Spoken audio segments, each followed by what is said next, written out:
ಪೆಟ್ಟಿಗೆಯಿಂದ ಹೊರಬಂದ ಇಂದಿನ ಕಥೆಯ ಹೆಸರು ತಾರಾ ಮತ್ತು ಅವಳ ಮಾಯದ ಕನ್ನಡಿ. ಬನ್ನಿ ಕಥೆಯನ್ನು ಪ್ರಾರಂಭಿಸೋಣ. ಈ ಮಾಯಾದ ಕನ್ನಡಿ ತಾರಾಳ ಆತ್ಮೀಯ ಗೆಳೆಯ. ಇದರಿಂದ ಲೋಕವು ತುಂಬಾ ದೊಡ್ಡದಾಗಿ ಕಾಣುತ್ತದೆ. ಆಹಾ, ಎಷ್ಟು ದೊಡ್ಡದು!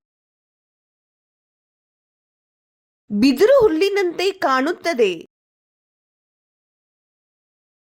ಜೀರುಂಡೆಗಳು, ಬೆಕ್ಕು, ಸಿಂಹ. ಅದನ್ನು ನೋಡು. ತಾರಾ ಎಲ್ಲರನ್ನೂ ನೋಡಿ ನಕ್ಕಳು. ಹೇಳು ಗೆಳೆಯ, ನಾಳೆ ಯಾವ ಯಾವ ಆಟಗಳನ್ನು ನೋಡೋಣ? ಮಕ್ಕಳೇ, ಕತೆ ಹೇಗಿತ್ತು? ನಿಮಗೆ ಇಷ್ಟವಾಯಿತೇ? ಇಂತಹ ಇನ್ನಷ್ಟು ಆಸಕ್ತಿದಾಯಕ ಕತೆಗಳೊಂದಿಗೆ ಮತ್ತೆ ಭೇಟಿಯಾಗೋಣ. ಅಲ್ಲಿಯವರೆಗೆ ನಮಸ್ಕಾರ. ಇಂತಹ ಆಸಕ್ತಿದಾಯಕ ಕತೆಗಳನ್ನು ಕೇಳಲು ಈ QR ಕೋಡ್ ಅನ್ನು ಸ್ಕ್ಯಾನ್ ಮಾಡಿ.